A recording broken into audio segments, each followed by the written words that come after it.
Ba't ba ayaw mong bitawan yan? Nagmumukha ka ng timang kakayapos mo dyan sa parol na yan. Gusto mo bang pagtawanan kami ng mga kapitbahay dahil para kaming nag-aalaga talaga ng baliw? Huwag kang matigas ang ulo. Gusto mo bang pareho tayo mapahamak dito sa loob ng bahay? Hindi ikaw ang tumakbo at humingi ng tulong. Ako rito. Hindi kita pwedeng pabayaan. Bago natin simulan ng kwento, please like and share the video at huwag na din kalimutang mag-subscribe.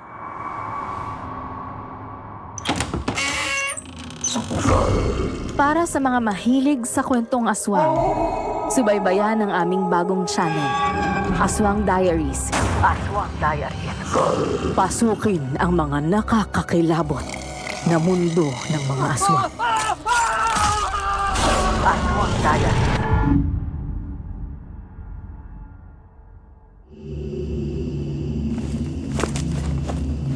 Oh, ma, anong sabi nyo? Pakiulit nga ho.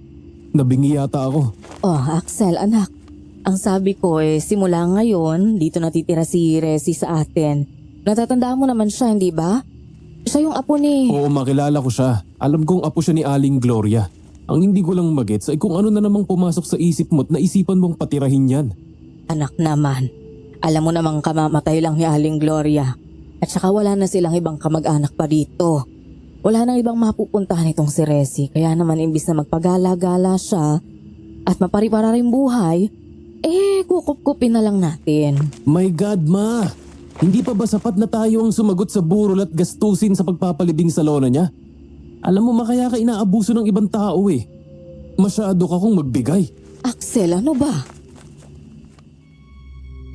Napabuntong hininga ako nang bigla na lang akong pandilatan ni Mama. Nagbabanta na noon ang tono niya. Hindi ko tuloy napigilan ang sarili kong mapalingon doon sa kasama niyang dalaga na ngayon ay nasa likod niya at yukong-yuko sa hiya. May bit-bit itong isang malaking bag na itim na sa hula ko ay naglalaman ng mga damit at gamit niya. Fine. Bahala kayo sa buhay niyo, ma. Basta kapag naloko na naman kayo, huwag kayong iiyak-iyak sa akin. Hindi ko na hinintay pang makasagot sa akin si Mama at naglakad na ako patungo sa kwarto ko. Pagkatapos ay maghapon na akong nagkulong doon. Inis na inis talaga ako ng mga sandaling yon dahil sa naging desisyong iyon ni Mama. Alam kong malaki ang tinatanaw niyang utang na loob sa matandang albularyang yon na nakatira noon sa labas ng subdivision namin, si Aling Gloria. Ang totoo kasi niyan, taong 2012, nang taningan na ng doktor ang buhay ng mama ko dahil bigla na lang siyang nagkaroon ng malubhang sakit. Ang sabi nila, cancer daw sa buto ang sakit niya. Halos malugmok ang pamilya namin noon, lalo na at kasabay din noon ay iniwan kami ng magaling kong ama para sumama sa ibang babae. I was only 19 years old back then at nasa 3 taon pa lang ako sa college. Dahil sa sobrang desperado na si Mama na gumaling noon ay sinubukan niyang magpatingin kay Aling Gloria. Ayon na rin sa rekomendasyon ng isa niyang kumare. At naggulat kami sa naging resulta ng ginawang pagtatawas nito kay Mama. Sinalungat nito ang sinasabi ng doktor. Ayon kay Aling Gloria, di umano ay ipinakulam daw si Mama ng kabit ni Papa na taga Sikihor. Si Aling Gloria ang tumulong kay Mama para gumaling. Ibinalik nito ang kulam sa kabit ni Papa. Hanggang sa nabalitaan naming umanaw ito, kasabay naman ng himalang paggaling ni Mama sa sakit niya. Kaya naman, nang si Aling Gloria naman ang naratay sa sakit, pagkalipas ng 3 taon, agad na ibinuhos ni Mama ang tulong sa matanda. Pero wala pa rin iyong nagawa dahil kalaunan, umanaw din ito. Eksaktong kauumpisa pa lang ng Disyembre ng taong 2015. Kami ang sumagot sa burol ng matandang albularya hanggang sa pagpapalibing sa kanya. Kaya naman sobrang inis ko nang malaman kong pati ang apo nito na itago na lang natin sa pangalang Resi ay balak niyang kupkupin at patirahin sa pamamahay namin. Ngunit hindi ko akalain na ang desisyon pa lang ito ni Mama ang siyang magliligtas sa amin sa isa pang kapahamakang nakaambang maranasan ng pamilya namin noon. Kaya naman, Hayaan niyo sana akong ibahagi iyon sa inyo ngayon. Ako nga pala si Axel, 30 years old, at ito ang aking kwento. Oh, kape. Uy, Ate Cha, thank you. Nakauwi ka na pala galing check-up. Ginabi ka na. Oo nga eh. Kakauwi ko lang. Duman pa kasi ako sa office eh. Actually, nag-file na nga ako ng leave. Ikaw, ang problema kung nagsesenti ka rito sa terrace? Ngayon ka lang lumabas mula kahapon na, tapos nagmumukmuk ka pa. O nagtalo na naman kayo ni Mama, no? Ay, si Mama naman kasi ate. Nag-uumpisa na naman siya. Nagpapapasok na naman ng ibang tao sa buhay natin. Parang hindi pa nadala nung huli eh. Si Resi ba yan, yung sinasabi mo? Sino pa ba? Nakakainis lang kasi. Hindi naman sa ayaw kong tumutulong siya sa iba pero parang sobra-sobra naman na yata ang ginagawa niya para sa babaeng yun. Tayo na nga ang sumagot mula sa gamutan hanggang sa pagpapalibing sa lola niya, di ba? Siguro naman sapat na yun bilang kabayaran sa utang na loob ni Mama sa kanila. Tignan mo, umalis pa nga sila ngayon dahil bibilihan daw ni Mama si Resi ng mga bagong damit. Baka mamaya masana yun, magpabili ng kung ano-ano sa susunod. Ay nako, bunso, balita ko, wala na raw kasi talagang ibang mapupuntahan yung bata. Kaya siguro naawa si Mama. Tsaka isa pa, buhay ni Mama yung iniligtas ni Aling Gloria noon mula nung muntik na siyang mamatay. Aba, mahirap pantayan yun ng kahit na anong halaga. Baka naman kasi nagsiselos ka lang. Ikaw pa rin naman yung bunso namin, ito naman talaga. Gusto mo ba bilan din kita ng mga bagong damit, ha? Hindi ako nagsiselos ate. May trabaho ako at kaya kong bumili ng mga gusto ko. Sa anong bata? Ate, hindi na bata ang isang yun. She's 19 kung tutuusin. Kayang-kaya niya nang mabuhay sa sarili niya. Dami-dami na ngang papasukang part-time job dyan. O kaya kunin siyang staff dun sa butik ni Mama sa kabilang barangay. Siguro naman kaya niya nang pagkasyahin yung kinikita niyang sweldo sa sarili niya. Bunso naman, alam mo namang mahirap ang buhay ng mag-isa ngayon eh. O, ina mo, magpapasko pa ngayon. Namatayan siya, kaya maging considerate ka naman, uy. Masyado namang matigas yung puso mo. Hindi ako nakasagot noon sa sinabi ni Ate Cha. Ang nag-iisa at panganay kong kapatid ng mga panahong yon ay nagdadalang tao sa unang anak nila ng asawa niyang si Kuya Joma. Kasama rin namin sila sa bahay ng mga panahong yon dahil ayaw ni Mama noon na maiiwang mag-isa si ate kapag papasok si Kuya sa trabaho. Kung sakaling bubukod sila sa amin. Sel, alam kong na-trauma ka sa nangyari noon. Alam kong dahil doon nahihirapan ka ng magtiwala ulit sa mga tao. Pero gusto ko lang maintindihan mo na hindi lahat kagaya ng babaeng yan. Tsaka isa pa, mukha namang mabait si Resi. Mabait din naman si Aling Gloria. Tsaka kahit kailan hindi nila inabuso yung pagtulong ni Mama sa kanila. Ate, naniwala rin ako nung una na mabait ang buwisit ng babaeng kinupkup ni Mama nun. Pinakain, binihisan, binigyan ng maayos na buhay. Pero tingnan mo, ginante niya sa atin. Inakit niya ang magaling nating tatay at kinumbinsing iwan tayo. Tapos ano? Ipinakulam pa nila si Mama na parang si Mama pang may kasalanan sa kanila. Ano ka ba? Hindi mo na dapat binabalikan yun. Mag-move on ka na. Tsaka patay na rin naman yun eh, di ba? Paano ako makaka-move on kung pakiramdam ko nauulit na naman ang nangyari nun? Paano kaya kung si Kuya Joma naman ang atakihin niyang si Resi? Ayokong makitang magaya ka kay Mama. Ang weird pa naman ng babaeng yun. Parang may krung-krung. Ewan, parang baliw. Alam mo ang advance mo naman masyado mag-isip? Nakarating ka na agad doon, Sus Mariosep. Sa paano mo naman nasabing parang baliw yan si Resi? Judgmental ka naman na masyado bad yan. Nagsasabi lang ako ng totoo ate. Hindi mo ba nakikita kung paanong kumilos yun? Palaging palingalinga ng tingin sa paligid, takot na takot. Masyadong paranoid, tapos lagi pang yapos-yapos yung parol nila sa dating inuupahan nilang apartment. Eh di, the more na kailangan pala niya ng tulong kung ganun. Napailing na lang talaga ako sa naging takbo ng usapan naming magkapatid noon. Kala ko pa naman kakampihan ako ni Ate Cha, kaya nga ako nagsumbong sa kanya. Pero pati pala siya mukhang nauto na rin ng dalagang baliw na yon. Inubos ko na lang noon ang kape ko at hindi na siya sinagot pa at baka pagtalunan pa namin. Ayoko pa namang pasamain ang loob ng ate Cha noon dahil medyo sensitive ang pagbubuntis niya. Pasok muna ako sa loob, te. Siya, sige na nga. Pero bumaba ka ulit mamayang dinner ha. Magluluto ako ng bulalo. Tango na lang noon ang sinagot ko kay ate Cha at akma na sanang papasok sa loob ng bahay nang bigla na lang kaming makaramdam na parabang may malakas na hangin na dumaan sa harapan namin. Ano yun? Malay ko. Parang may dumaang malaking ibon nga sa harap ko eh. Kaya lang sobrang bilis pero wala man ako nakita. Halika na nga sa loob, te. Gabi na kasi. Nakikitambay ka pa sa akin dito sa labas. Bakit? Bawal ba? Bawal. Alam mo namang buntis ka. Sus, hindi naman nauso yun. Oh, ate. Anong nangyari sa'yo? May masakit ba?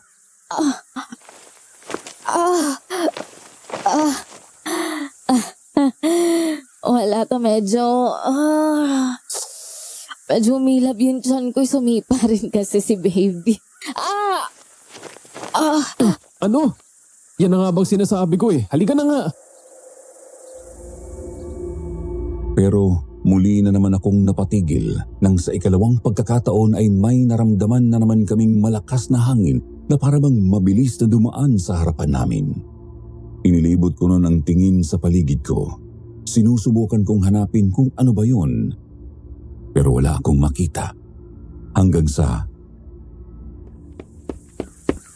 Cha! Ate, nandiyan na si kuya. Mahal ang aga mo yata. Akala ko mag-overtime ka. Pasok na sa loob, bilis. Axel, pakisara ang lahat ng bintana ng bahay, please. Sige kuya. Bakit mahal? Ano ba? Basta pumasok ka na lang muna, mahal. Halika na, bilis. Halos kargahin na ni Kuya Joma noon ang ate ko para lang ipasok sa bahay ng mga sandaling yon. Takang-taka naman kami ni ate. Sinulyapan ko pa noon ang kotse ni Kuya na hindi na niya nagawang ipasok sa garahe namin dahil patakbo niya kaming nilapitan na parabang sobra siyang natataranta. Axel, marami pa ba tayong stock ng asin dyan sa loob, di ba? Ang alam ko, may mga itinagong insenso si Mama. Alam mo ba kung saan yun nakalagay? Nandun sa drawer sa ilalim ng hagdan, kuya. Bakit? Pero hindi ako sinagot ni Kuya. Dali-dali siyang nagpunta doon sa itinuro kong direksyon habang ako naman sinunod ko ang utos niya sa akin na isara na lahat ng bintana ng bahay namin. Joma, ano ba talaga nangyayari? Bakit na parang natataranta ka masyado? Natakot naman ako sa'yo. Sinong hindi matataranta? Papasok pa lang ako ng gate, nakita ko na agad yung malalaking itim na asong nakatayo sa ibabaw ng terrace. Umaangil pa nga. Nakalabas ang mga pangil at naglalaway. Parang takam na takam. Kuya, totoo ba yan? Baka naman namamalikmata ka lang. Hindi, Axel. Kaya nga bumaba agad ako ng sasakyan at tumakbo papalapit sa inyo ng ate mo. Para kasing nakaamba na yung mga aso na lumundag. Oras na humakbang pang ate mo palabas ng terrace. Nanlaki pareho ang mga mata namin ni Ate Cha dahil sa sinabing yun ni Kuya Joma. Agad akong pinangilabutan dahil doon. Sa totoo lang hindi ako naniniwala sa mga ganong klaseng bagay noon pero simula nung makulam si Mama, doon ko napagtanto na marami pala talagang itinatagong kababalaghan ang mundo. At sa totoo lang, yun din ang dahilan kung kaya ayaw ko talaga noon kay Resi. Hindi naman kasi lingid sa kaalaman namin na ang dalagang yun daw bukas ang ikatlong mata. Nakakakita ito ng mga bagay, nilalang o elementong hindi basta-basta makikita ng ordinaryong taong kagaya namin. At ayoko ng ganun.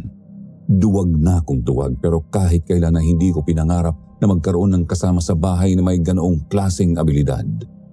Kaya nga ang tingin ko kay Resi noon ay baliw at may topak.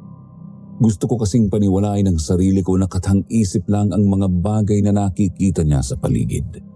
Nagawa-gawa lang yun ang utak niyang wala sa katinuan. Pero sarili ko lang naman din ang niloloko ko. Punyeta, mukhang di pa rin umaalis. Napatingala kaming tatlo nang makarinig kami ng malakas na alulong at pag-angil. Parang nanggagaling nga iyon sa bubong. Mababa lang naman kasi ang second floor ng bahay namin kaya dinig na dinig pa rin namin yung ingay mula doon. Ako na ang magsasaboy ng asin sa paligid, Kuya Joma. Magsindigan na ng insenso. Salamat, Axel. Mahal, dito ka umupo sa may gitna. Huwag kang tatabi dyan sa bintana. Sige. Nakasilip ako noon sa bintana at nagsasaboy ng asin nang mapansin kong hindi lang iisa ang asong umaaligid sa bahay namin. Meron pang 2 sa labas ng gate at titig na titig ang mga ito sa bahay namin na parabang may inaabangan. Ang lalaking aso noon pero hindi lang dahil sa kakaibang laki ng mga ito kaya malalaman mong hindi sila normal na mga asong ligaw lang. Nakatayo kasi ang mga ito sa 2 paalang nila na parang mga tao. Tang ina, Axel. Wala ba tayong buntot paagi man lang dito sa bahay? O kaya palaspas? Wala, kuya. Naitapon na ni mama nung 1 linggo nung nagpapa-general cleaning siya dito sa bahay. Holy water. Wala ba tayong ganun? Wala rin, kuya. Pero may bawang at kalamansi tayo sa kusina pangontra sa aswang yun, di ba? Sige, Axel. Pakikuha na rin. Salamat. Naglakad na nga ako papunta sa kusina namin noon, Sir Jupiter. Pero paghakbang ko palang papasok ng kusina namin, nakita kong naiwan ko palang bukas ang pintuan namin doon papunta sa likod bahay at nanlaki pa ang mata ko nang makita ko yung malaking asong itim na sinasabi ni Kuya Joma sa amin kanina na hahakbang na papasok sa loob ng bahay namin. Para akong batang bigla na lang napahiyaw nang magkatitigan kami ng asong yun. Buti na lang, naalala kong may hawak-hawak pala akong isang garapon ng asin. Agad akong dumakot mula doon at out of instinct na rin siguro ay isinaboy ko iyon sa aso. Nag-iingit yung aso na halatang nasaktan sa ginawa ko dahil bigla na lang umusok ang katawan nito. Pagkatapos nagtatakbo ito ulit palabas, doon na ako dali-daling lumapit sa pintuan para ilak yun. Tapos nangangatal pa akong bumalik sa pwesto niya na Kuya Joma para sabihin ang nakita ko. Kuya, muntik na tayong mapasok ng aswang. Ano? Nasa na? Tumatakbo na palayo. Sinabuyan ko ng asin. Punyeta, saan ba galing ang mga... Joma! Joma, Axel, yung tiyan ko! Sabay na sabay talaga kaming napalingon kay Ate Cha noon nang bigla siyang dumating. Nakita naming sapo-sapo na niya ang ilalim ng puso niya at nakabukaka na siya, halatang may iniindang sakit.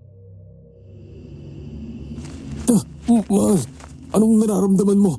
Kaya mo pa ba? Hindi. Hindi, Joma. Dalhin mo ako sa ospital. Ang sakit ng... Sakit ng tiyan ko. Baka mapalo yung baby natin. Hindi pa tayo pwedeng lumabas. Mahal, nakapalibot pa rin sila sa atin. Parang inaabangan nila tayong lumabas. Natataranta na kami ni Kuya Joma noon, Sir Jupiter. Hindi na namin alam kung ano ang gagawin namin kay Ate Cha dahil halatang nasasaktan na siya ng mga sandaling yun. Panay ang silip ko sa labas at lalo pa akong nangingilabot dahil kitang-kita kong iniikutan ng mga asong yun ang bakuran namin. Wala rin kasing tao sa labas dahil halos sa bandang dulo na kami ng subdivision nakatira. Napapagitnaan pa kami ng 2 bakante at bagong gawa pa lang noong bahay at ang mga kasunod nito ay mga bakanting lote pa lang din. Habang ang nasa tapat naman namin ay bahay ng isang matandang dalaga na hindi naman gaanong lumalabas. Sobrang tahimik talaga sa street namin. Wala rin kasing gaanong dumadaang sasakyan doon kaya naman ganoon na lang ang tuwa ko nang maya-maya pa ay nakita kong may humintong tricycle sa tapat namin. Pero nawala ang ngiti ko nang makitang sina Mama at Resi pala ang sakay nun. Mama, wag mo na kayong... Di ko na naituloy noon ang sasabihin ko nang si Resi ang nakita kong unang bumaba ng tricycle. Si Mama kasi nagbayad pa yata ng pamasahe. Yakap-yakap pa rin ni Resi yung parol niyang gawa sa kahoy na hinugis para maging bituin. Pero laking pagtataka ko nang sa pagbaba ng yon parang bigla na lang nabahag ang buntot ng mga agresibong aso na kanina ay tila ba handa na kaming pasukin sa loob ng bahay. Kumaripas ng takbo ang mga ito, palayo. Kuya Joma, wala na sila. Nandyan na rin sila mama. Tara na, mahal. Dadali na kita sa ospital. Teka, mahal. Teka, okay na ako. Biglang nawala yung paghilab. Sigurado ka ba? Tango ang isinagot ni Ate Cha sa asawa niya na hindi pa rin nawawala noon ang pag-aalala sa mukha. Joma, Charity, bakit naman nakaharang sa labas ng gate yung sasakyan nyo? Hindi nyo ipasok yan dito sa garahe. Ano nangyayari dito? Bakit para kayo mga nakakita ng multo? Pasok ni Mama sa bahay, inabutan niya kaming tatlo ni na Ate Cha at Kuya Joma na magkakaharap sa gitna ng salas.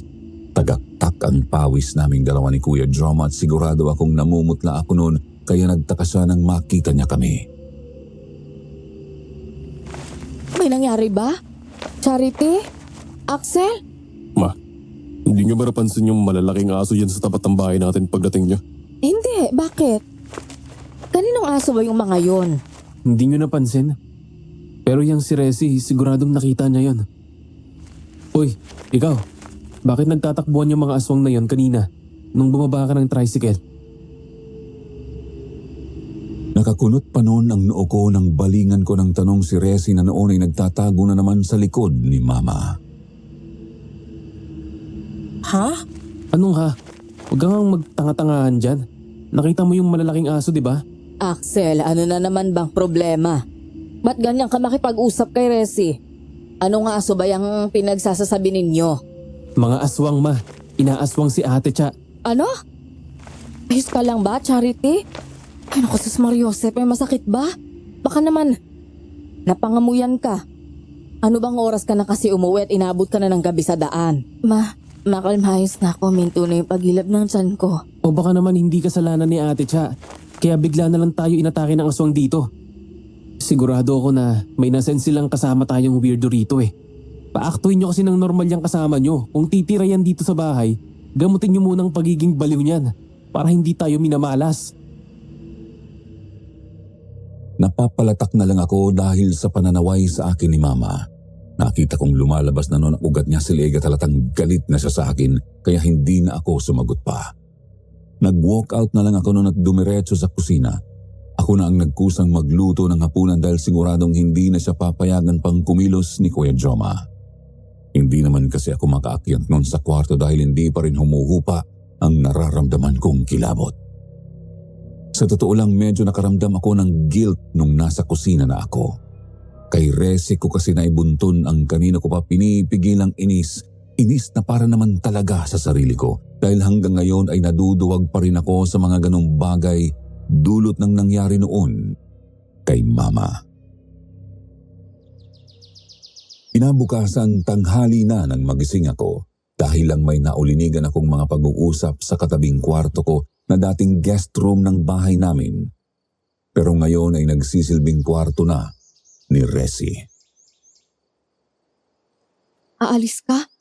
Saan mo naman balak magpunta, iha? Hindi ko po alam, tita. Bahala na po. Ayaw ko po kasi palagi kayo nag-aaway ng anak nyo nang dahil sa akin. Sus, kung si Axel yung dahilan, wag mo nang isipin pa yon. Ganyan lang yun sa umpisa dahil takot siyang magtiwala. Pero pasasaan ba't magkakasundo naman kayo? Oo nga, Resi, hayaan mo na yung kapatid ko. Hayaan mo, kakausapin ko ulit yun. Pagpasensyahan mo na lang, ha? Simula kasi nung umalis si Papa at saka iniwang kami, feeling niya, cargo niya kami ni Mama. Naiintindihan ko naman po yun. Ay nako, basta. Dumito ka na, iha. Parte ka na ng pamilya mula ngayon, ha? Pag-aaralin kita ng college. 3rd year ka na, di ba? O, sayang naman. Hindi ko na tinapos pa ang pakikinig sa usapan nila dahil muli na namang nabubuhay ang inis ko sa sinasabi ni Mama kay Resi. Napailing na lang ako dahil parang nanunumbalik na naman sa akin ang alaala nung unang beses na may kupkupin siyang ibang tao rito. Ganito rin kasi ang senaryo noon. Aalis na dapat yung babae dahil kunwaring aayaw-ayaw pa si Papa na dito siya sa amin tumira. Pero pinigilan ito ni Mama. Yun pala, taktika lang nila yon para lalo namin siyang kaawaan at hindi namin mahulaang may itinatago na silang relasyon noon ng magaling kong ama. Di ko maiwasang isipin noon na ganun din si Resi. Hirap na kasi talaga akong magtiwala dahil ayoko nang maulit pa ang tromang pinagdaanan namin na buong pamilya sa minsan naming pagtulong sa iba. Nagtungo ako sa banyo at naligo. Bago ako lumabas ng kwarto at bumaba para sana mananghalian.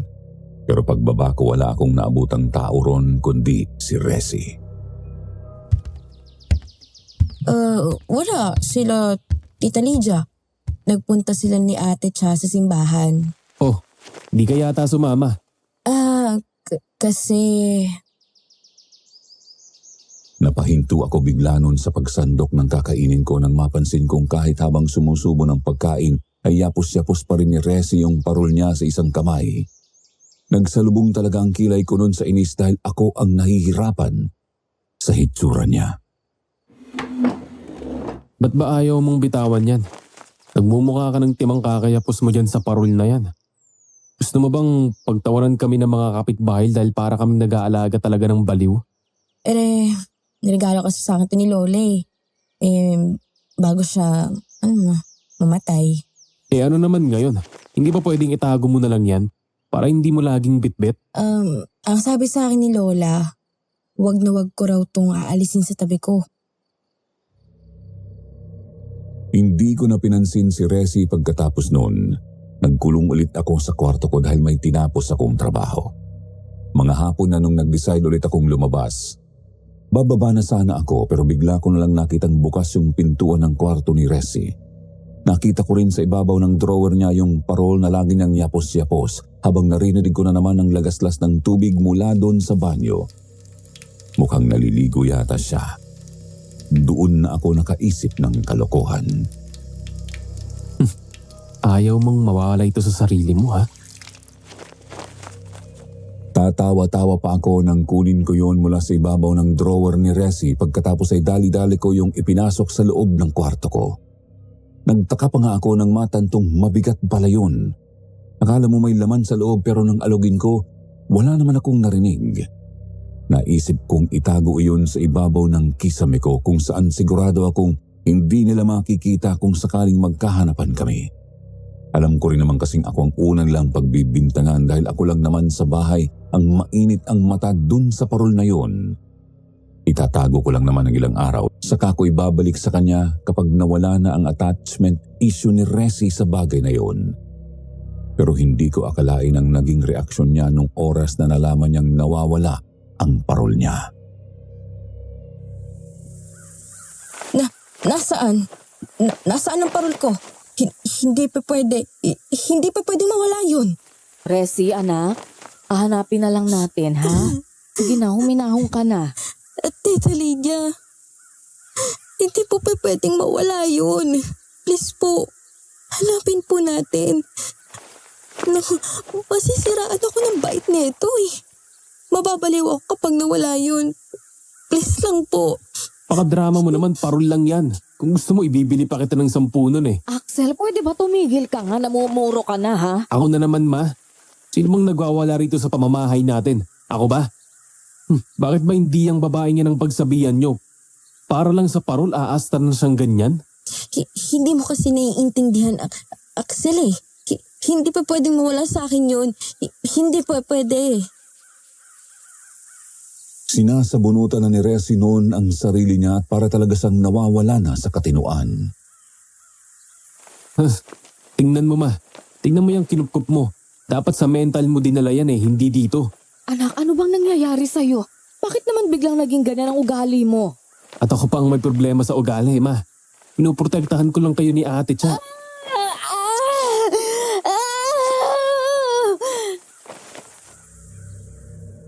Bigla na lang kaming napahinto ni Mama sa pagtatalo nang marinig namin ang sigaw na iyon ni Ate Cha sa loob ng kwarto niya. Si Mama ang unang nakabawi sa pagkabigla kaya siya rin ang unang nakatakbo. Susunod naman sana agad ako sa kanya pero nakakaisang hakbang pa lang ako nang marinig kong magsalita ulit si Resi. Nandiyan na sila. Nandiyan na sila, Axel. At wala tayong panlaban sa kanila. Nandiyan na sila. Anong pinagsasabi mo dyan? Hindi nakakapatay ng aswang ang bawang at asin, Axel. Panandalian lang ang epekto ng mga yan sa kanila pero Hindi nila iniinda ng matagal ang sakit kapag nagawa mo silang hagisan ng asin o bawang. So ano nga bang ibig mong sabihin? Bilisan mo nang magsalita. Kailangan ako ni ate. Ibalik mo ang parol ko, Axel. Hindi ko kayo matutulungan kapag wala ang parol ko. Anong ibig mong sabihin na akong kumuha ng parol mo? Aanhin ko naman yun, Aber. Hindi na nakasagot pa sa akin si Resi. Tumulala na lang siya noon, Sir Jupiter, kaya naman iniwan ko na siya at pinuntahan na sina Mama sa kwarto ni Ate Cha. Nakita kong palabas na sila ng silid. Inaalalayan ni Mama si Ate Cha habang si Ate Cha naman ay halos hindi makalakad ng ayos habang sapu-sapu ang ilalim ng puson niya. Ma, akin na si ate. Tawagan niyo na si Kuya Joma. Isusugod ko na siya sa... Pero bago ko pa man noon maituloy ang sasabihin ko, bigla na lang akong napahinto nang may marinig akong kakaiba sa labas. Nandito na sila. Nandito na naman sila. Resi, ano ba? Pwede bang huwag kang makisabay? Huwag kayo lalabas. Inaabangan nila si Ate Cha sa labas. Delikado ang lagay nila ng bata. Dahil sa sinabi ni Resi, talagang nanghaba ang leeg ko sa pagsilip sa labas ng bahay namin mula sa bintana at halos magtayuan na naman ang lahat ng balahibo ko sa katawan nang makita kong mas marami na ngayon ang mga naglalakihang asong itim na pumapalibot sa bahay namin. Lahat sila mukhang mga halimaw na nag-aabang ng bibiktimahin. Ang parol ko. Kailangan mahanap ko ang parol ko. Tulungan niyo akong mahanapin yun. Bakit ba kasi, Resi? Ano bang meron sa parol na yun at para bang napaka-importante nun sa'yo? Dahil doon ko tinago lahat ng mga pangontra, anting-anting at liberatang ibinigay sa akin ni Lola Gloria. Ano? Talagang para akong binuhusan ng malamig na tubig nung sabihin sa akin yun ni Resi. Kaya pala ganun na lang ang pagprotekta niya sa nasabing parol. Hindi ko tuloy alam noon kung aamin ba ako o ano na ako ang kumuha ng nawawala niyang parol. Nagdadalawang isip pa rin ako noon pero... Diyos ko kasi dinutubo yung ate mo. Sa sobrang taranta ko, inilapag ko si ate ng marahan sa sahig tapos dali-dali akong pumasok sa kwarto ko para kunin yung itinago kong parol ni Resi. Ito na, Resi. Kunin mo. Axel, ikaw na yung kumuha. Mamaya mo na ako sermonan, ma. Resi, mamaya ka na rin magalit sa akin, okay? Tulungan mo muna ako. Gamitin mo muna yan para alisin ang mga walang hiyang aswang na yan. Nang madala ko na ang ate ko sa ospital. Halos maiyak na ako noon sa sobrang kaba. Gusto ko nang maiyak at wala na akong ibang maisip kundi ang ate ko at ang baby niya na nasa bingit ng kapahamakan. Kitang-kita kong bigla na lang binuksan ni Resi yung gitnang bahagi ng parol na para palang nagsisilbing isang secret compartment. Doon ay may kinuha siyang isang batong kulay puti na bigla na lang niyang binulungan. Tapos ay lumabas siya ng bahay namin na para bang walang nakaambang panganib na nag-aabang doon.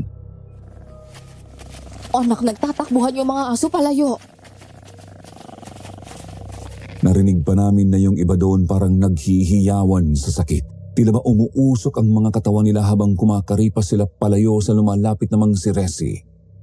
Doon ko napagtanto na talagang makapangyarihan nga ang hawak niyang parol o ang mga nilalaman nitong mula mismo sa lola niyang si Ali Gloria. Halika na, ma. Isugod na natin si ate sa ospital. Oh, sige. Sige na. Sandali. Resi, halika na. Sige, sumakay ka sa kotse. Bilisan mo. Nauna na si Mama at Resi sa loob ng sasakyan. Sumunod naman ako habang karga-karga ko si Ate Cha na buti na lang ay tumigil na ang pagdudugo. Kaya lang ay bigla itong nawalan ng malay dahil na rin siguro sa hirap at sobrang kaba kanina. Pinaharurot na ni Mama noon ang sasakyan. Sa sobrang bilis noon, yung mga asong kanina lang ay tumatakbo palayo sa bahay namin, inabot pa namin sa daan. Kahit sila nagulat nang makitang tumatakbo ang mga ito na para na namang mga tao. Mga nasaan yung aso sila pero dadalawa lang ang gamit nilang paa. Diyos ko. Patnubayan niyo sana kami. Malapit na tayo sa ospital, ate. Pwede na tayong kumalma. Hindi pa. Anong ibig mong sabihin, Resi? baka magulat ka.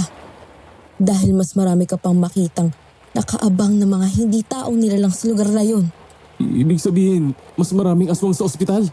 Kung nasaan ang mga buntis, mga bata, at matatandang may sakit, nandoon sila. Kung minsan naman, sa bangkay din sila nag-aabang. Diyos ko, ano ba itong nangyayari? Hindi mo kasi dapat tinago ang parol ko. Hindi gagana ang mga anting-anting at pangotrang ginawa ng lola kung hindi malapit sa akin ang mga ito. Kung hindi mo ito kinuha, edi sana ay hindi rin nila gawang lapitan si Ate Cha. Pasensya ka na, Resi. Hindi ko alam. Napayuko ako bigla sa sinabi ni Resi noong pababa na kami sa kotse. Tama kasi talaga siya. Kung hindi dahil sa katangahan ko at sa pantitrip ko sa kanya, edi sana hindi nanganib ang buhay ng ate at magiging pamangkin ko. Hindi naman nagsalita nun si Mama kahit na inaabangan ko talaga ang sermon niya. Pero dama ko ang pagtitig niya sa akin. Alam kong sobrang disappointed siya ng mga sandaling yon. Nandiyan na rin ang Kuya Joma mo, Axel. Baka gusto mo nang magpahinga. Makitabi ka muna kay Resi dun sa couch para makatulog ka. Madaling araw na rin naman. Oo nga, Axel. Ako na rito sa ate mo. Bakit ngayon ka lang, kuya? Mukhang wala ka pa rin tulog ah. Bukas pa sana ang uwi ko. Dahil may kinakailangan akong attendan ng seminar sa Batangas. Kaya nagmadali talaga akong umuwi rito. Kumusta na ang mag-ina ko? Ayos naman sila, kuya. Sabi ng doktor, overfatigue lang daw. Alam nating hindi talaga yun ang dahilan. Oo nga. Naaswang na naman siya kanina, kuya. Kasalanan ko kung bakit muntik na silang mapahamak ng pamangkin ko. Ikinuwento ko kay Kuya Joma ang nangyari kanina bago pa mag-umpisa ang lahat. Hanggang sa maisugod na namin si Ate Cha sa ospital. Kahit siya nagulat nang malamang hindi lang pala talaga basta parol ang hawak-hawak na iyon ni Resi. Hindi naman siya nagalit sa akin dahil aminado siyang maging siya ay duda rin nung una sa kawirduhan ng dalaga. Pero ngayon, pareho na kaming nagpapasalamat sa dalaga dahil sa pagligtas nito kay Ate Cha. Resi, kape tayo. Ikaw pala, Axel. Salamat dito. Walang ano man. Pwede bang makiupo sa tabi mo? Ayos lang naman, pero sino naiwang nagbabantay kay Ate Cha? Si Mama at Kuya Joma, nasa loob naman sila. Ganun ba? O sige. Hiyang-hiya ako nang maupo ako noon sa tabi ni Resi. Matapos ko siyang bigyan ng kape habang nagpapahinga siya sa waiting area ng ospital. Ang totoo, kanina ko pa talaga siya gustong lapitan. Pero hindi ako makahanap ng buwelo. Kung hindi pa dumating si Kuya Joma. Resi, thank you nga pala sa ginawa mong pagtulong kay Ate Cha, ha? Saka, sorry din. Sorry kasi tinago ko yung parol mo. Hindi ko naman kasi alam na ganyan pala kahalaga sa'yo yan. Hayaan mo na. Wala yun. Basta wag mo na lang sanang ulitin. Konting panahon lang naman ang pagtitiis mong kasama ako sa inyo eh. Ang totoo kasi niyan, Axel, natanggap ako sa scholar sa school sa kabilang bayan. Natanggap din akong tindera sa isang maliit na butika sa tapat ng eskwelahan yun, kaya hindi mo na kailangan pang mag-alala na gagastusin ako ng malaki ni Tita Lydia. Nahihiya na rin naman kasi talaga ako sa kanya eh. Nako Resi, hindi naman kasi sa gano'n. Huwag mo nang itago. Hindi rin naman kasi kita masisisi kung bakit ganun ang naisip mo eh. Alam ko kung anong pinagdadaanan yung pamilya noon, kaya naiintindihan naman kita. Napayuko na lang ako noon sa sinabi ni Resi dahil sa sobrang hiya. Hindi ko alam kung paano ko babawiin ang mga salitang sinabi ko tungkol sa kanya noong mga unang araw ng pagtira niya sa amin. Pero uy gusto lang kitang inform na hindi ako baliw ha. Alam mo ba, psychology na nga ang gusto kong kunin ngayong college eh. Sadyang may mga bagay lang talaga sa pagkatao ko nakakaiba at hindi maintindihan ng mga normal na tao. Katulad mo. Kaya nga, takot na takot din talaga akong ipakita sa inyo ang totoong ako. Sorry talaga, Resi. Alam mo, hindi naman totoong ayaw ko sa'yo eh. Ang ayaw ko lang naman kasi talaga yung abilidad mo. Di ba, bukas ang third eye mo? Narinig ko kasi dati na sinabi ng lola mo yun kay mama. Oo, pero bakit? I mean, marami namang mga taong may ayaw sa ganitong abilidad pero kasi parang iba yung galit mo sa abilidad ko eh. Tama ka. Iba talaga ang galit ko dahil naalala ko sa'yo yung babaeng naging kabit ng tatay ko. Ganyan na ganyan din kasi siya noon eh. Palagi niya kaming kinakwento ni ate siya tungkol sa mga mundong nilalang daw na nakikita ng ikatlong mata niya. Tumango-tango si Resi sa sinabi ko na parabang naiintindihan niya ang lahat ng ibig kong sabihin. Pagkatapos saka siya humigop sa ibinigay kong kape na ngayon ay bahagya ng lumamig. Pero hindi lang yun ang rason ko. Ano pa? Malaki kasi ang takot ko sa multo, Resi. Duwag ako pagdating sa mga ganong bagay kahit simula nung bata pa ako. Kaya nga ayoko sa mga taong kagaya mo na nakikita sila. Alam mo, naiintindihan kita. Alam mo, nung bata pa ako, ganyan din naman ang nararamdaman ko eh. Lalo na nung unti-unti ko palang nadidiscovering nagbubukas pa lang third eye ko. Hindi rin naman naging madali sa akin na magkaroon ng ganito. Umabot pa nga ako sa punto na itinuring kong sumpa ang pagkakaroon nito. Hanggang sa kalaunan, natanggap ko na lang din na may ganito talaga ako at pasanin na lang din ako. Habang nagkukwento si Resi tungkol sa mga unang karanasan niya noong nadidiskubre niya pa lang ang abilidad niyang makakita ng mga hindi normal na nilalang, nakatitig lang ako sa mukha niya. Di ko alam kung bakit pero napatulala lang ako noon.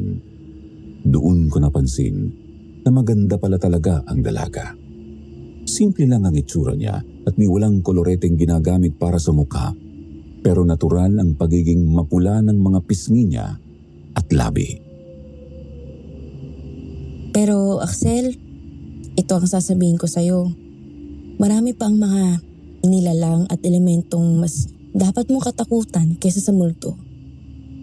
Dahil sa totoo lang, kung meron mang mga kakaibang nilalang na kasama nating naggagala-gala dito sa mundong ibabaw, ang mga multo ang pinaka-harmless sa kanilang lahat. Grabe ka naman. Takot mo yata lalo ako eh. Alam, hindi naman sa ganun. Pero ngayon ko lang na-realize na cool din palang mga kagaya mo, no? Gaya nitong nangyari kay Ate Cha. Siguro kung nagkataong hindi nagdesisyon si mama na kupkupin ka at kami-kami lang ang magkakasama, nung sumugod ng mga aswang na yun, baka napaano na ang ate ko. Ay, kaya lang kasi, ang pinagtatako ko pa rin hanggang ngayon ay kung bakit kaya bigla na lang nagkaroon ng mga aswang na gumagambala kay Ate Cha. Kung kailan ba naman magtatatlong buwan na ang tiyan niya?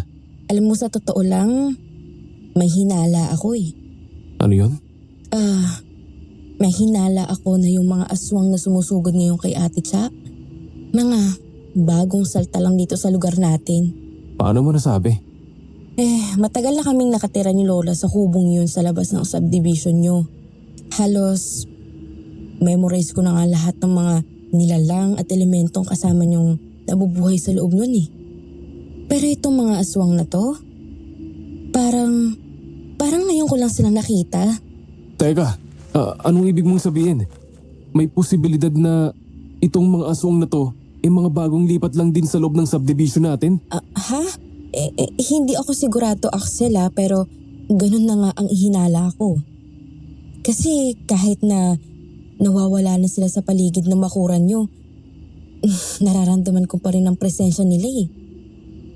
Para bang hindi sila lumalayo sa atin? Napatango ako sa sinabing yun ni Resi. Kung sakaling tama siya, ibig sabihin ay kayang-kaya naming itrace kung sino ang mga aswang na gumagambala kay ate. Pag-uwi ko sa atin, aalamin ko agad kung sino-sino sa subdivision ay ng mga bagong salta lang. Umanda sila sa akin. Kapag nalaman ko kung sinong nagtatangka sa buhay ng ate at pamangkin ko. Mag-iingat ka, Axel. Kung ganyan ang balak mong gawin, sa tingin ko, kailangan mo ng proteksyon ko kaya isama mo ko ha. Tinitigan pa ako ni Resi noon ng mata sa mata kaya bigla akong napaiwas ng tingin. Hindi ko alam kung bakit parang pakiramdam ko ng mga sandaling yon ay biglang nag-init ang pisngi ko sa ginawa niya. Medyo kakaiba rin ang naramdaman kong kalabog sa dibdib ko kaya bago pa lumala ang nararamdaman ko ay tumayo na ako mula sa tabi niya. Sige Resi, CR lang ako ha. Okay, sige. Dali-dali akong naglakad palayo sa pwesto niya kahit na ang totoo ay hindi naman talaga ako sa CR pupunta. Sinabi ko lang yon para makalayo kay Resi. Pero napagdesisyonan kong lumabas na lang muna sana noon ng ospital para bumili ng yosi. Pero naglalakad na ako noon sa labi ng ospital at malapit na ako sa exit ng sa isang iglap, bigla na lang akong may nakabungguang lalaki. Sorry ho. Agad akong humingi ng paumanhin doon sa taong nabunggu ko sa sobrang pagmamadali. Napahawak pa ako noon sa noo ko dahil tumama iyon sa matigas nitong dibdib. Pagtunghay ko nagulat ako na makitang sobrang tangkad pala ng lalaking nabunggu ko. Halos hanggang dibdib lang ako nito. Gayong kung hindi niyo po naitatanong ay may katangkaran din naman ako.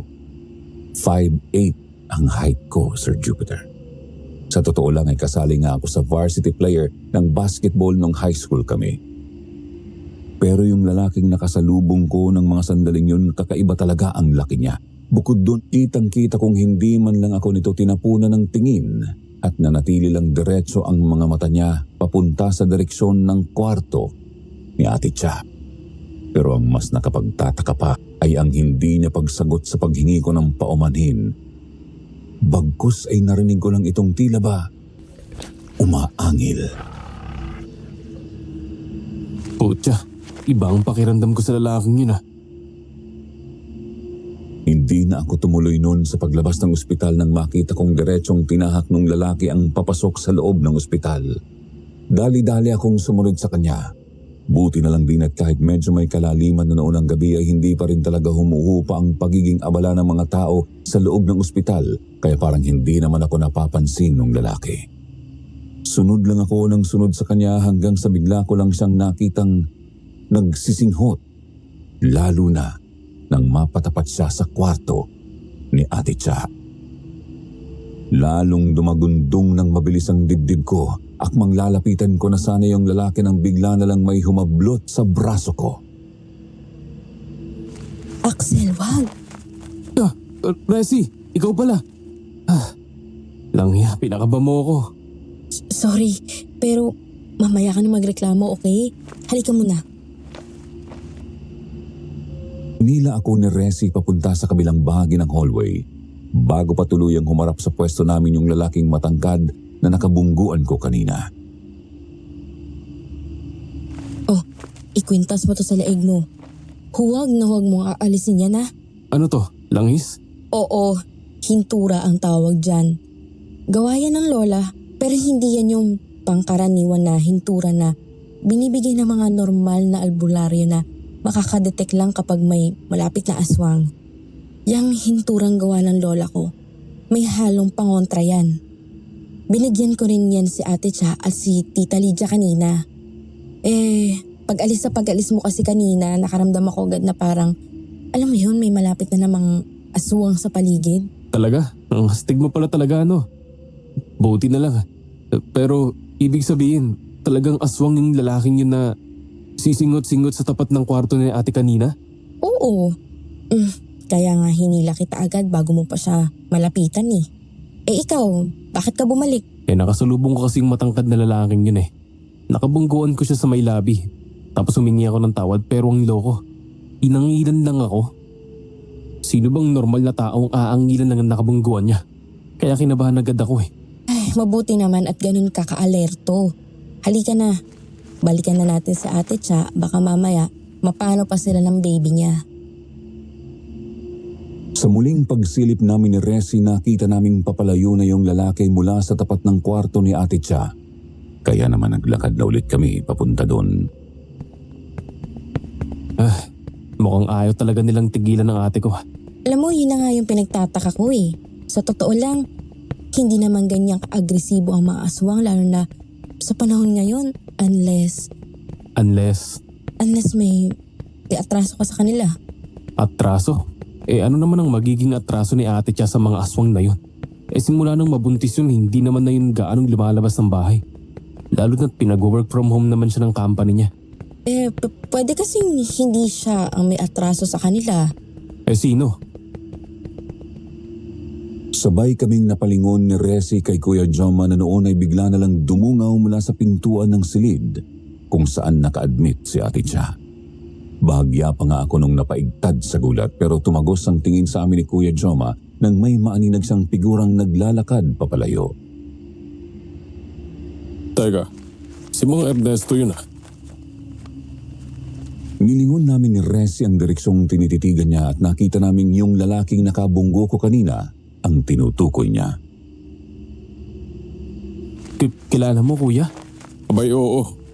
Isa kasi siya dun sa mga informal settlers na pinaalis namin sa lupang dinedevelop namin sa Batangas, Axel.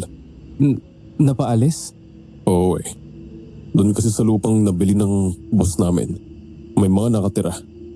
Sila nga yun, kasama ng iba pa niyang mga kamag-anak. Siguro mga 7 pamilya yata sila. Dekada na rin silang nakatira doon. Matagal na rin nilang napapakinabangan ng lupa. Bago pa yun mabili ng amo ko. Kaya nga, maliit lang din ang halagang ibinigay sa kanila na bilang kompensyon. Ano kayang ginagawa nila rito? Hindi ko alam na dito pala sila napatpad. Literal na nagkatitigan kami ni Resi matapos ang sinabing yun ni Kuya Joma. Malakas ang hinala ko na may kinalaman ang naging pagpapaalis nila sa pamilyang sinasabi niya, kaya ngayon ay ginagambala ng mga aswang ang asawa't anak niya. Kuya Joma, lalabas pala muna kami ni Resi ah. May bibilin lang kami sa convenience store dyan sa labas. Nagugutom daw kasi itong si Resi, kaya lang hindi niya gustong pagkain dyan sa kantin. Ganun ba? Sige, ako na munang bahala sa ate mo. Nandito naman si mama. Naglakad kami ni Resi palabas ng ospital. Hindi ko pa rin maalis sa isip ko ang sinabi ni Kuya Joma tungkol sa pamilyang napaalis nila sa Batangas. May kutob na akong tama ang iniisip namin ni Resi, pero kailangan pa rin naming makumpirma kung tama ba yun. Pagdating namin sa convenience store, dumiretso kami sa aisle ng mga canned goods pero haltang wala ni isa sa aming dalawa ang interesado sa pagkain. Resi, sigurado ka ba sa plano mo? Baka mamaya, mas mapahamak tayo. Wala tayong ibang pagpipilian, Axel. Kung tama ang hinala natin, mas delikado kung ipaalam natin agad kina Tita Liza at Kuya Joma yun. Baka mas lalong magkagulo kapag nagkamali sila ng hakbang na gagawin. Kailangan natin munang siguraduhin hindi sila makakaramdam na kahit anong tensyon sa sitwasyon ngayon. Lalo na't nagpapagaling pa si Ate Cha. Paano naman kung mali tayo? Parang napakabigat naman ang ginagawa nating to. Sino ba kasing mag-aakala ng mga aswang na yun? Kaya nilang makihalubilo sa mga normal na tao ng ganito? Ganun talaga eh. Alam mo na, natututo rin kasi silang makisabay sa pagbabago ng panahon. Kaya nga dapat mag-ingat tayo. Kadalasan yung mga hindi natin pinaka-inaasahan sila pa ang pinakamapanganib. Napabuntong hininga na lang ako habang inilalapag ang isang supot ng tinapay sa counter. Nagbayad ako at tahimik kaming bumalik sa ospital ngunit napag-usapan na naming dalawa na uuwi kami kinabukasan ng maaga upang simulan ang plano. Bumaba kami ni Resi mula sa tricycle na sinakyan namin mula sa ospital. Habang naglalakad papasok ng subdivision, hindi ko mapigilang mapansin ang pagbabago sa paligid. Sa isang araw lang na pagkawala namin. Parang mas tahimik ngayon kaysa dati. Wala ni isang batang naglalaro sa kalsada kahit na maaga pa naman at ang mga kapitbahay na madalas na nagkakape sa harap ng kanilang bahay, nasa loob na lahat. Naramdaman mo ba? Parang may kung anong kakaiba sa paligid. Kaya nga eh. Ano kayang nangyari dito? Parang naging ghost town na tong subdivision natin ah. Pakiramdam ko, Hindi lang tayo ang nakakaramdam ng presensya ng mga aswang ngayon. Tingin ko rin. Tara na nga muna sa bahay. Lalo akong kinilabutan sa sinabi niya. Nagmadali kaming umuwi sa bahay at dumiretso sa kusina para uminom ng tubig. Tahimik ang buong bahay pero ang bigat ng hangin sa paligid. Makalipas ang 1 oras ng pagpapahinga, nagdesisyon kami ni Resi na umikot sa subdivision. Nagsimula kami sa kabilang kalye kung saan may 3 bagong gawang bahay na mukhang nilipatan na kamakailan lang. Lumapit kami sa unang bahay. Nasa tapat pa lang kami noon napansin ko na agad na nagpasukan yung ibang mga tao ron na kanina ay nasa labas naman. Hindi nga ako nagkamali, Axel. Kilala niya tayo. So, sila nga. Sila nga ang gumagambala kay Ate Cha. Mukha nga, hindi mo ba nararamdaman yung mga titig nila? Nakasilip sila sa mga bintana ng bahay nila. Ano? Tingnan mo yung suot mo, pintura sa ilalim ng t-shirt mo. Hindi mo ba nararamdaman kumukulo yan? Kung hindi pa binanggit ni Resi yung tungkol sa ibinigay niyang langis sa akin kagabi, hindi ko pa yun maaalala. Naramdaman kong ang grabe ang pagkulo nun sa ilalim ng damit ko. Kaya naman sa takot ay hinawakan ko bigla ang kamay niya bago ko siya hinila palayo. Dali-dali kaming bumalik agad nun sa bahay, hindi pa man kami tapos sa paglilibot. Tama nga siya. Malapit na malapit lang sa amin ang mga aswang na gumagambala kay Ate. Hindi na kami mapakali ni Resi sa bahay. Kinukumbinsi ko na nga siyang bumalik nun sa ospital dahil maya-maya ay uuwi na rin naman sina Kuya Joma. Pero bago pa man kami tuluyang makalabas ulit, may narinig na kaming malakas na katok sa pintuan. Nagkatinginan kami ni Resi. Agad niyang kinuha ang parol niya at muling niyakap iyon. Huwag mo buksan, Axel. Bakit? Hindi tao ang kumakatok. Pero, di ba nagsasatao naman ang mga aswang kapag umaga? Bakit? Sa tingin mo ba kapag nasaan yung tao sila, nawawala na ang pagtatakam nila sa mga sariwang dugo at laman? Nagbago lang sila ng anyo. Nawawala lang ang pagiging nakakatakot ng itsura nila pero aswang pa rin ang mga yan. Hindi naman kasi lahat ng aswang takot sa sikat ng araw. Madalas, mga mabababang uri lang ng mga aswang ang ganun. Diyos ko, ibig mong sabihin, mataas na uri pa ng aswang yung mga nakapalibot sa atin? Oo, kaya maghanda ka ha. Baka kasi bigla nila tayo pasukin eh. Taragis, seryoso ka ba? Mukha ba akong nagbibiro? Langya, Resi, anong gagawin natin? Anong ginagawa mo? Huwag kang magulo, nag-oorasyon ako. Biglang tumigil ang katok pero ang mga yabag ay narinig naming papunta sa gilid ng bahay. Nakapako ang tingin namin ni Resi sa direksyon ng bintana. Nagtatakbuhan ang anino sa gilid ng bahay pero kahit anong pilit kong masilip sila sa labas, wala akong malinaw na makita. Di gaya ni Resi na akala mo'y nanonood lang ng pelikula. Ang mga aso sa paligid, tahimik na parabang takot na takot din sa presensyang nararamdaman nila. Axel, lumapit ka rito, huwag kang lalayo. Ano bang nangyayari, Resi? Nag-aatrasa na ba sila? Natakot na ba sila sa orasyon mo? Hindi sila natakot. Umatras lang sila sandali. Ngayon, sinisigurado nilang may mahanap silang daan para makapasok sila dito sa loob. Bigla akong napatingin sa harapan ng bahay kung saan nakasara ang pinto. Sinigurado kong nakalak yun kanina pero parang may malakas na kutob akong hindi yun magiging sapat. Resi, narinig mo ba yun? Sila yan. Sinusubukan nilang makahalap ng butas. Alam nilang nasa loob tayo. At dadalawa lang. Nararamdaman din nila ang takot mo, Axel. Kaya kumalma ka sana. Ang mabuti pa, tawagan mo muna sila Kuya Joma at huwag muna silang uuwi. Anong gagawin nila? Ang sabi pa naman sa akin ni Mama kanina, makakalabas na raw si ate ngayong tanghali. Pakisabi sa kanila na sa simbahan muna sila dumiretso o kaya sa kahit anong taong lugar. Di naman basta-basta susugod ang mga aswang kapag alam nilang marami ang kukuyig sa kanila eh. Sinunod ko agad si Resi. Sinabi ko na kay Kuya Joma ang mga nalaman naming dalawa tungkol sa aswang at pinayuhan namin silang huwag munang uuwi ng bahay. Kahit papaano, nakahinga rin naman ako ng maluwag nang malamang magiging safe naman sina Ate Cha at ang pamangkin ko. Kaya lang halos magtayuan ang balahibo ko habang naririnig ang tunog ng yerong tila tinutuklap mula sa bubong. Parang walang pakialam na masaktan man ang mga aswang na ito, basta ang nasa isip lang nila, makapasok sa bahay namin.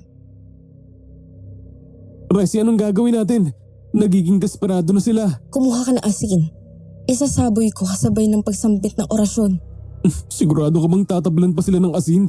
Hindi na nga nila iniindang mga anting-anting sa loob ng parol mo eh. Basta sumunod ka na lang. Bilisan mo, Axel. Ako na dito sa harap. Nakita kong mahigpit na hawak ni Resi ang parol habang nagdarasal siya ng pabulong. Meron siyang hawak na puting bato na binubulungan pa rin ni Resi. Pero kahit ganoon kita kong nangangatog na rin siya sa kaba. Diyos ko, Lola. Tulungan mo sana ako. Kailangan ko po ang gabay niyo. Resi, ano pa? Sasabuyan ko rin ba ng bawang? Oo, pero Axel, pakinggan mo ko ha. Kung sakaling mapasok na nga nila tayo, tumakbo ka palabas. Diyan ka tumulong sa may bintana. Tapos humingi ka ng tulong. Ano? Baliw ka ba? Hindi kita iiwan dito. Huwag kang matigas ang ulo. Gusto mo bang pareho tayo mapahamak dito sa loob ng bahay? Hindi ikaw ang tumakbo at humingi ng tulong. Ako rito. Hindi kita pwedeng pabayaan. Bigla kong naramdaman ang bigat ng sitwasyon. Pilit kong iniisip kung lalabasin ko ba ang mga halimaw o magtatago kami sa loob. Ayoko talagang pumayag noon sa gusto ni Resi. Alam kong duwag ako pagdating sa mga ganitong kababalaghan pero hindi ganun kasama ang ugali ko para ipain na lang siya sa mga aswang. Hindi ko na napigilan ang sarili ko. Hinila ko si Resi papunta sa CR. Dito ka muna. Wala akong pakialam kung ano pa ang mangyayari. Pero hindi kita iiwan. Huwag kang lalabas dito. Axel, huwag mo nang gawin yan. Sabi nang makinig ka eh. Hindi na nakaumang pa si Resi nang ilak ko siya sa CR pagkalabas ko. Narinig ko kasing nabasag na ang salamin ng bintana namin sa kusina at hindi pwedeng walang lalaban sa mga aswang na pumasok sa bahay namin dahil siguradong masisira lang din agad ang pinto. Para nang sasabog ang dibdib ko sa kaba ng mga sandaling yon. Di ko na alam ang gagawin ko kahit naman kasi magsisigaw ako walang makakarinig sa akin o sa street namin. Halos mawalan na ako ng pag-asa noon dahil nakikita kong pinapasok na nga kami ng mga aswang. Kahit anong saboy ko ng asin sa bintana talagang yung aso pilit pa rin kaming pinapasok sa loob. Hanggang sa maya-maya pa sa gilid ng mata ko nakita kong bumagal ang galaw ng mga aswang. Kahit yung mga nasa labas, pilit na nagsisiksikan doon sa butas naming bintana sa kusina. May narinig akong ingay sa labas, parang makina ng kotse. Tumingin ako mula sa maliit na siwang ng bintana at doon ko nakita ang kotse ni Kuya Joma. Sa likod nito may sakay na mga trabahador na may mga hawak na baseball bat, tubo at kung ano-ano pang matibay na bagay. Kuya Joma, dito bilis. Axel? Axel, ayos ka lang ba? Nang marinig ang sigaw ko tumigil ang paggalaw ng mga aswang. Parang kinutuban sila at biglang nagsimulang mag-unahan sa pagtatakbuhan palayo. Dinig na dinig ko ang mabibigat nilang yabag sa bubong. Yung isang halos nakapasok na ang kalahati ng katawan sa bintana, hiniklat ang sarili niya. Kahit na masugatan para lang din makatakas. Naiwan pa nga ang dugo nito sa bubog ng bintana. Diring-diring ako dahil napakasangsang ng amoy nun. Tangna, muntik na kaming hindi makaabot. Kung nahuli-huli pa kami, baka napahama ka na. Sobrang daming aso nakapalibot kanina sa labas ng bahay. Akala ko nga mamamatay na ako. Si Resi, nasan? Kinulong ko sa loob ng banyo. Ha? Bakit? Papasukin na kami ng mga aswang, kuya. Baka kasi mapahamak siya. Ipinain mong sarili mo para kay Resi? Hindi ako nakasagot kay Kuya Joma noon dahil bukod sa tulala pa ako sa nangyari bigla akong nakaramdam ng iya. Nakita ko yung mga kasamahan ni Kuya Joma na nilibot ang buong paligid ng bakuran namin para siguraduhin wala ng mga aswang. Ako naman dumiretso na lang doon sa CR kung saan ko ikinulong si Resi. Pagkatapos ay pinakawalan ko na siya. Ayos ka lang ba, Res? Hindi. Bakit naman kinulong mo ko? Mas kaya ko naman labanan ng mga aswang na yun kesa sa'yo. Paano kung nalapakan ng mga yun? Sa mapapahamak ka nga. Kahit na. Mas gugustuhin ko pang ako na lang mapahamak kesa ikaw. Hindi pwede yan. Siguradong maluluko si Tita Lydia. Ha? Ano? Baliw ka talaga no? Bakit naman ipapahamak mo rin ang sarili mo? Sa tingin mo ba hindi malulungkot si mama kung malaman niyang pinabayaan kita? Mahalaga ka na rin sa pamilyang to, Resi. Hindi ka ng ibang tao. Biglang lumambot ang ekspresyon ng mukha ni Resi nang sabihin ko yun. Nagbabadya ang mga mata niya sa pag-iyak. Dahil doon agad ko siyang nilapitan at niyakap. Tama na, tahan na. Okay na lahat.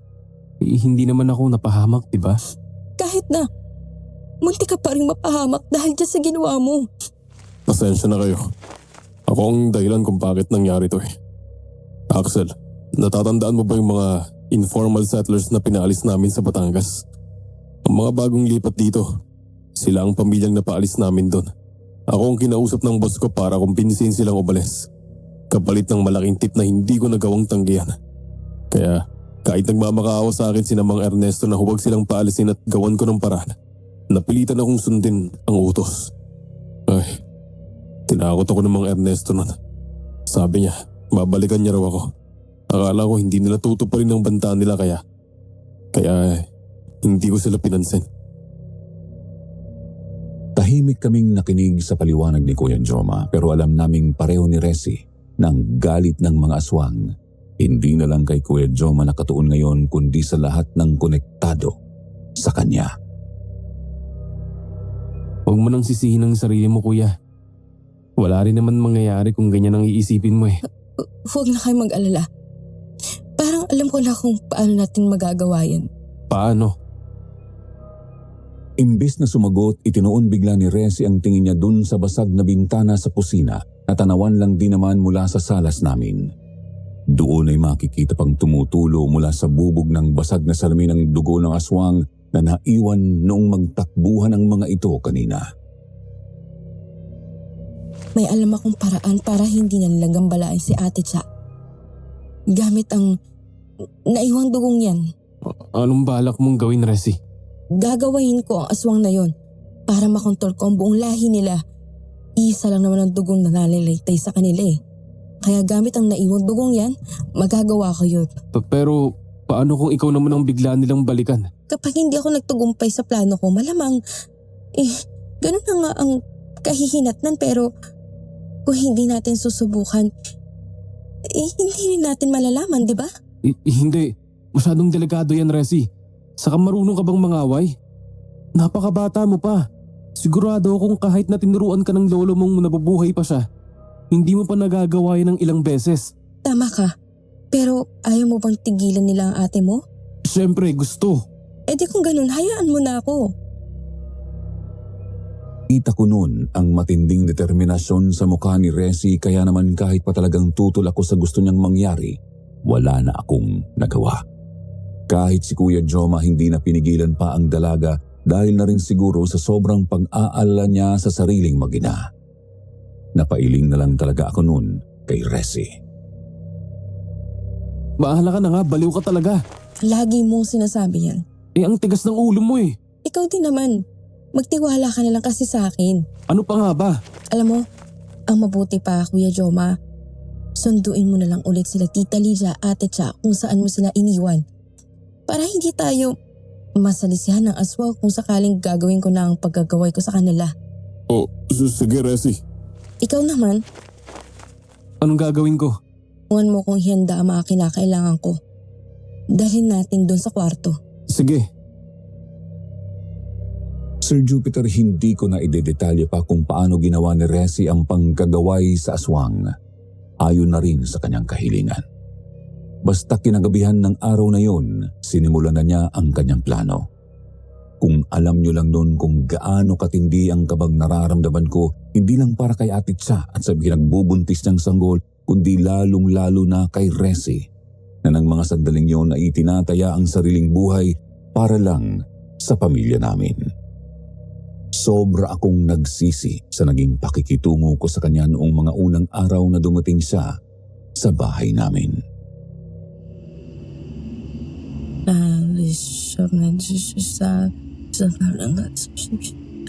Mahal.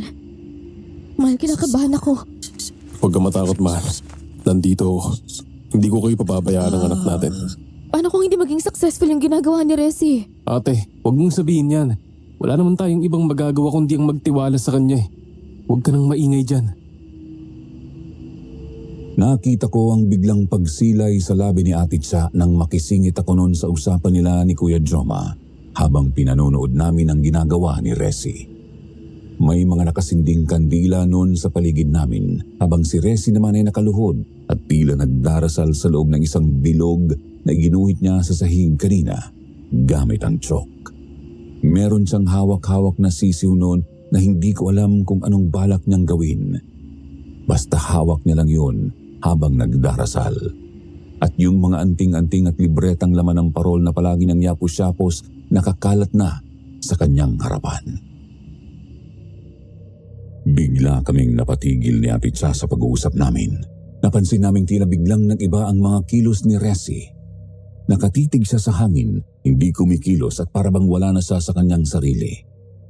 Unti-unting nanginig ang katawan niya, kaya nakaramdam ako ng matinding pag-aalala. Dumagundong bigla ang puso ko lalo na ng isa-isang iglap. Bigla naming nakita na nanlilisik na ang kanyang mga mata hanggang sa nagkulay puti na ang mga ito.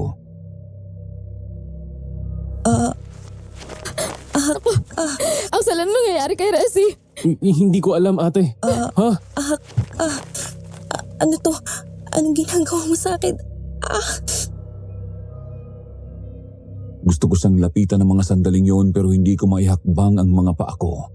Ramdam ko ang biglang panlalamig ng buo kong katawan na para ba akong pinanawan ng sarili kong hininga sa nakikita kong nangyayari sa kanya. Napasulyap ako sa paligid.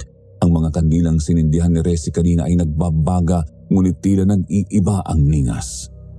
Umaangat ito ng mataas. Kita kong kahit sina Kuya Jom at Mama noon hindi na mapakali. Parang lahat kami gusto nang patigilin si Resi sa ginagawa niya. Resi! Resi! Anong nangyayari sa'yo? Hindi na ako nakatiis noon. Tinangka ko siyang lapitan pero biglang umangat ang kamay niya at itinaas ito na parabang sinenyasan akong huminto sa ginagawa kong paglapit. Napahinto talaga ako. Nakakapangilabot ang ekspresyon ni Resi sa mukha. Huwag kayo lalapit. Hayaan niyo lang ako kung ginagawa ko. Elsie, tulungan po siya.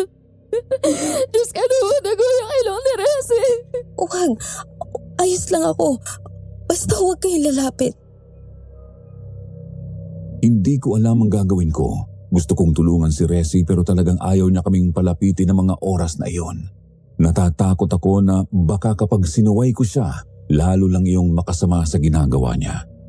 Kaya nanatili ako sa kinatatayuan ko ng mga sandaling yun kahit na hirap na akong panoorin siya. Maawa kayo. Nahihirapan ako.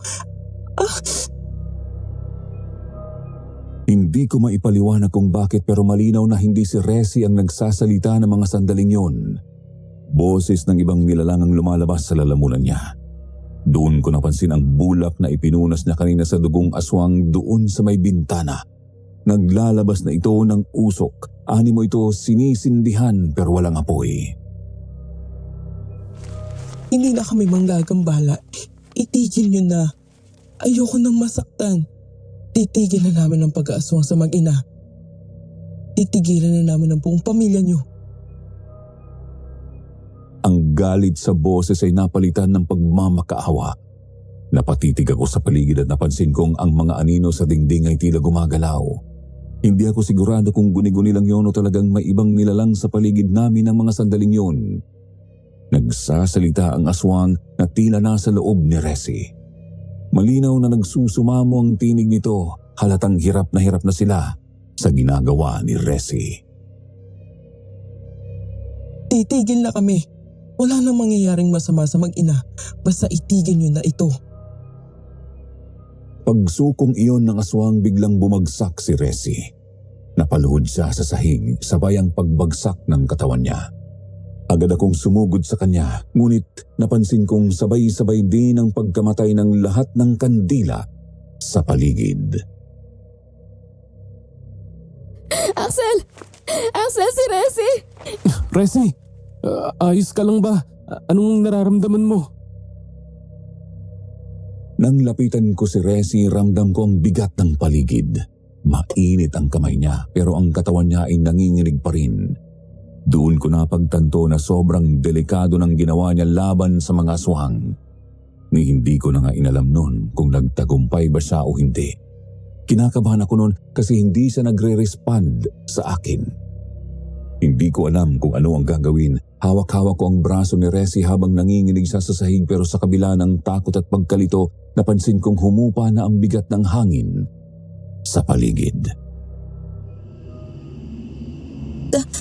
Tapos na. Titigil na sila. Sigurado ka ba, Resi? Paano kung bumalik pa rin sila? Huwag ka mag-alala. Hindi nila gagawin yun. Umupo ako sa tabi niya. Hawak pa rin ang mga braso niya habang siya naman ay dahan-dahan ng umupo. Kahit na halatang nahihirapan pa siyang kumilos. Nakatingin lang sa amin sina Ate Cha, Mama at Kuya Joma. Halatang nag-aabang sa kung anong susunod na mangyayari. Mukhang hindi pa rin sila nakakahuma sa nasaksihan nila kanina. Kinakabahan pa rin ako, Res. Paano kung balikan ka nila dahil sa ginawa mo? Hindi nga nila gagawin yun. Maaaring mga halimaw ang mga aswang sa paningin mo pero ang totoo, marunong din sila matakot. Kaya nga hanggang ngayon, itinatago pa rin nila ang tunay nilang anyo sa atin. Takot silang masaktan at mamatay. Diyos ko, Resi. Napakadelikado ng ginawa mo. Anong gagawin namin kung may masamang nangyari sa'yo, ha? Wala na Ate Cha. Ligtas na kayo ni baby. Huwag ka na mag-alala ha. Napabuntong hininga si Ate Cha habang hinahaplos ang noo ni Resi. Kitang-kita ang pasasalamat niya sa dalaga kahit may takot pa rin sa nangyari. Ako naman ay doon lang nakahinga na maluwag. Bahagya pa akong natawa bago na pailing. Saka ko biglang pinitik ang noo ni Resi. Ay, baliw ka talaga. Aray, ano ba? Ang sakit nun ah. Bakit naman pinitik mo yung noo ni Resi? Talaga? Huwag kang mag-alala, Ma. Close na kami ni Resi ngayon. Ayos lang sa kanya yun. Lalo pa akong napahagalpak noon nang imbis na sumang-ayon ay bigla kong sinamaan ng tingin ni Resi. Dahil doon pati sina Mama, Kuya Joma at Ate Cha ay natawa na rin sa kulitan namin. Nang gabing yon sa wakas pagkatapos ng ilang araw na kalbaryong dinanas namin dahil sa mga aswang, nakatulog din kaming lahat ng mahimbing. O anak, saan ang punta mo at bakit parang ang aga mo yatang gumayak? Diyan lang, Ma. May titingnan lang ako. Sige anak, mag-iingat ka ha? Kinabukasan maaga akong gumising kahit na ang totoo ay antok na antok pa ako at pagod na pagod pa ang katawan. Hindi pa rin kasi ako mapakali at talagang may gusto akong makumpirma. Hindi ko na sinabi kay Mama noon ang tunay na dahilan kung bakit ako lalabas. Ayoko kasing mag-alala siya. Ang totoo balak ko noong kumpirmahin kung talaga bang hindi na kami gagambalain ng mga aswang. Kaya naman nagpunta ako ulit doon sa street kung saan may mga bagong saltang nakatira. Pero ang mas ikinagulat ko ay nang makita kong nandoon din si Kuya Joma at kausap niya ang ilan sa mga taong yun, na alam naman naming parehong puro mga aswang. Kuya Joma, anong ginagawa mo? Bakit? Nakita kong nakikipagkamay ka sa mga aswang na yon. Ay, gusto ko lang siguraduhin tutupad sila sa kasunduan nila ni Resi. Axel, nag-aalala pa rin kasi talaga ako para sa ate mo at sa magiging pamangkin mo. Hindi ko matiis, lalo na't alam kong ako ang dahilan kaya sila napunta sa ganitong sitwasyon. Anong sabi nila? Wala naman talaga silang balak na guluhin pa tayo dahil natakot na nga sila sa kayang gawin ni Resi sa kanila. Pero galit pa rin sila sa akin. Kaya naman, minabuti kong makipag-ayos na lang kay Mang Ernesto. Talaga? Pumayag naman ba siya? Oo, Axel. Pumayag naman siya. Matapos kong mangakong tutulungan ko sila sa paghanap ng bago nilang matitira, kapalit ng lupang kinuha ko sa kanila. May nakausap pa rin ako na mga taong makakatulong din sa akin dito. Magiging okay na rin ang lahat, Axel. Buti naman kung ganun, kuya. Halika na, uwi na tayo. Baka magbago pa ang isip ng mga yan. Baka bigla tayong lapain. Tinawanan ko na lang din noon ang sinabi ni Kuya Joma na kahit na ang totoo ay natakot talaga ako sa sinabi niya. Matapos noon ay umuwi na kami sa bahay at inabutan naming naghahain na ng umagahan sina Mama at Ate Cha. Pero napakunot ang noo ko nang makita ko si Resi na may katabing bagahe habang nakaupo siya sa harapan ng dining table. Aalis ka, Resi? Saan ang punta mo? Tumawag yung isang malayong kamag-anak niya. Taga ron daw sa Maynila. Gusto nang kunin si Resi bilang kasambahay kapalit yung pagpapaaral sa kanya. Ano? Bakit naman pumayag kayo, ma? Anong pumayag? Kung ako ngayon tatanungin, ayokong umalis siya dito. Kayang-kaya ko naman siyang paaralin pero siya yung mapilit. Oo nga, Resi, ba't naman ngayon ka pa aalis? Kung kailan naman? Bigla na lang akong tinitigan ni Ate Cha na may ngisi sa labi niya. Napataas ako ng kilay dahil doon.